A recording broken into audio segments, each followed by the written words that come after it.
جنت کے پتے باب نمبر 15۔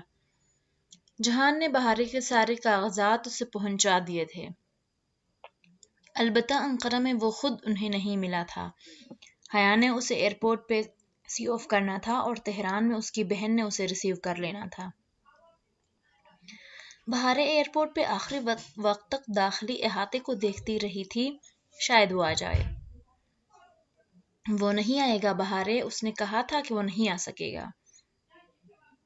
بہارے کی آنکھیں ڈبڈبا گئی، پس منظر میں اعلان ہونے لگا تھا، اب ان دونوں کو الگ ہونا تھا۔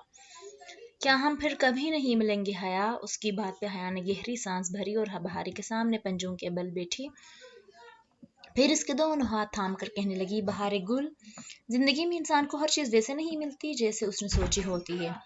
سب ہماری مرضی کے مطابق نہیں ہو سکتا، اور ہم جو کچھ کہتے اور سوچتے ہیں وہ تو کبھی نہیں ہوتا۔ پہلے ہم نے سوچا تھا کہ ہم ہمیشہ ایک دوسرے سے رابطے میں رہیں گے، مگر یہ نہیں ہو سکا، اور اب ہم سوچ رہے ہیں کہ ہم کبھی دوبارہ نہیں مل پائیں گے، تو ہو سکتا ہے کہ یہ بھی نہ ہو۔ اس کے ہاتھوں میں اپنے چھوٹے چھوٹے ہاتھ دیے کڑی بہارے اس بات پہ چونکی، پھر ایک انوکھی سی چمک اس کے چہرے پہ امڑ آئی۔ ہاں بہارے، ہو سکتا ہے زندگی کے کسی موڑ پہ، کسی شاپنگ مال میں، کسی ریسٹورینٹ میں، کسی فلائٹ کے دوران ہم کئی سال بعد اچانک سے ایک دوسرے سے ٹکرا جائیں۔ زندگی میں سب کچھ ممکن ہوتا ہے۔ ہاں واقعی، مگر پھر اس کا چہرہ ذرا سا بجھا، لیکن میں تمہیں کیسے پہچانوں گی؟ تم تو نقاب کرتی ہو۔ اگر قدرت نے ہمیں کسی ناممکن کنڈیشن میں آمنے سامنے کر دیا تو پہچان بھی وہ کروا دے گی۔ اب کے بہارے کھل کر مسکرائی۔ بہت دیر بعد اس نے بہارے کے معصوم اداس چہرے پہ وہ مسکراہٹ دیکھی تھی۔ حیا سلیمان، بہارے گل تم سے بہت پیار کرتی ہے۔ اس نے باری باری حیا کے دونوں رخسار نقاب کے اوپر سے چومے، اور پھر بہارے گل چلی گئی۔ زندگی کا ایک باب ٹھک سے بند ہوا۔ جہان کی جاب کا اصول تھا کہ ایک اسائنمنٹ ختم ہو جانے کے بعد اس سے متعلق تمام کانٹیکٹ سے تعلقات قطع کر دینے تھے۔ ہاں، اگر جاب کے دوران دوبارہ کسی دوسرے اسائنمنٹ کے لیے ان کے تعلقات کی ضرورت پڑے تو پھر ان سے بحال کیا جا سکتا تھا۔ بس ایک موہوم سی امید تھی، وہ بھی کہ شاید یوں کبھی وہ چاروں پھر اکٹھے ہو سکیں، مگر بہت موہوم، جیسے تیز آندھی میں ٹمٹماتی موم بتی کا شعلہ۔ کھڑکی سے چھن کر آتی روشنی کتاب کے صفحوں پہ پڑ رہی تھی جو اس نے اپنے سامنے پھیلا رکھی تھی۔ وہ الفاظ پہ نگاہیں مرکوز کیے ہوئے بھی ان کو نہیں پڑھ رہی تھی، ذہن کہیں اور تھا، دل میں بھی عجیب اداسی چھائی تھی۔ جب تک بہارے نے نہیں آنا تھا وہ یوں ہی افسردہ رہتی۔ یہ وہ وجہ تھی جس سے وہ خود کو بہلا لیتی کہ ہاں یہ اداسی صرف بہارے کی وجہ سے ہے، مگر وہ جانتی تھی کہ جب وہ آ جائے گی تو بھی افسردگی رہے گی، بس تب وجہ ختم ہو جائے گی، بہانہ ختم ہو جائے گا۔ کھڑکی کی جالی سے ہوا کا تیز جھونکا آیا تو کتاب کے صفحے اس کے ہاتھ میں پھٹپھٹا کر رہ گئے۔ اس کی زندگی کا ایک باب بھی کتاب کے اس صفحے کی مانند تھا جسے کسی نے بے دردی سے پھاڑ دیا ہو، یوں کہ کوئی نشان جلد سے لگا کر کوئی ٹکڑا باقی نہ رہا ہو۔ عائشہ گل نے کتاب بند کر کے تپائی پہ ڈال دی۔ اس کا دل کسی شے کے لیے نہیں چاہ رہا تھا۔ زندگی کا وہ باب، عبدالرحمن پاشا، ایک اجنبی جو ان کی زندگیوں میں آیا اور پھر ان کی پوری زندگی بن گیا۔ وہ کتنا اچھا، کتنا سلجھا ہوا، ویل مینرزڈ اور نفاست پسند آدمی تھا۔ اس کی ہر چیز پرفیکٹ ہوتی تھی۔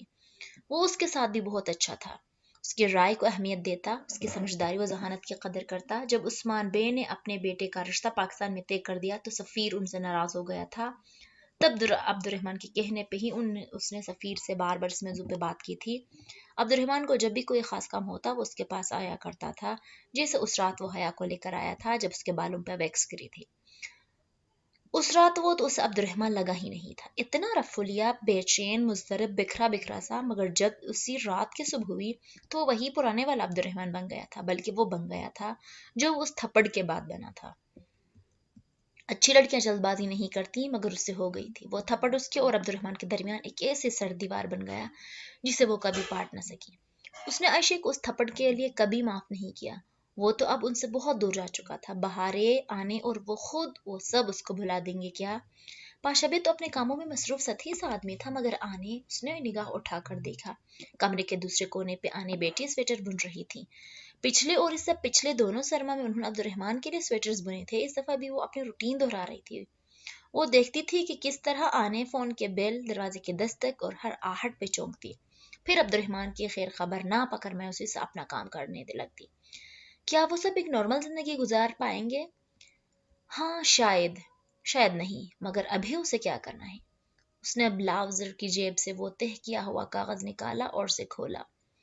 یہ ترکی کی امانت تھا، کیا اسے یہ امانت لوٹا دینی چاہیے؟ اس نے گردن پھیر کر کیلنڈر کو دیکھا، آج ہفتہ تھا اور یہ معلومات پرسوں یعنی منگل اور پیر کی درمیانی شب کے بارے میں تھی۔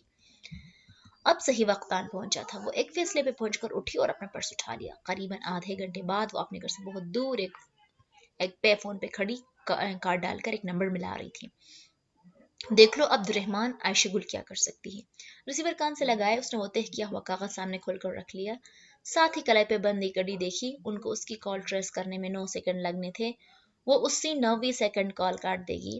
کال ملنے کے 10ویں سیکنڈ میں اس کا رابطہ موجودہ کمانڈر سے ہو گیا۔ میرے پاس آپ کے لیے ایک ایف پی ہے۔ آپ کون اور کہاں سے بول رہی ہیں؟ بھاری آواز والے مرد نے لمبی کال کرنے کی کوشش کی تھی۔ جھوٹ بولنا نہیں چاہتی اور ظاہر ہے سچ بتاؤں گی نہیں۔ میرا وقت ضائع مت کریں۔ وہ ٹپ مخبری سنیں جو میرے پاس ہے۔ وہ تیزی سے بولے۔ 25 سیکنڈ۔ دل تھا کہ اندر زور سے دھڑک رہا تھا۔ جی کہیے۔ دوسری جانب کال ریکارڈ کی جانے لگی تھی۔ ریڈ الرٹ، منگل اور پیر کے درمیانی شب 2 بجے کے قریب کلیلی سے 3 کلومیٹر دور ترکی اور شام کی سرحد کو کوئی کراس کرے گا۔ اس کے بہت سے نام ہیں، مگر میں آپ کو وہ نہ بتاؤں گی جو آپ جانتے ہیں۔ 40 سیکنڈ۔ کون سی چوکی کے قریب سے؟ وہ نوٹ کر رہے تھے۔ عائشہ جلدی جلدی وہ تمام چیزیں دہرانے لگی جو اس نے کاغذ پہ لکھ رکھی تھی، چھوٹی چھوٹی باتیں جو اہم تھیں۔ اطلاع دینے کا شکر ہے کہ آپ کو یقین ہے کہ وہ اپنا پروگرام نہیں بدلے گا۔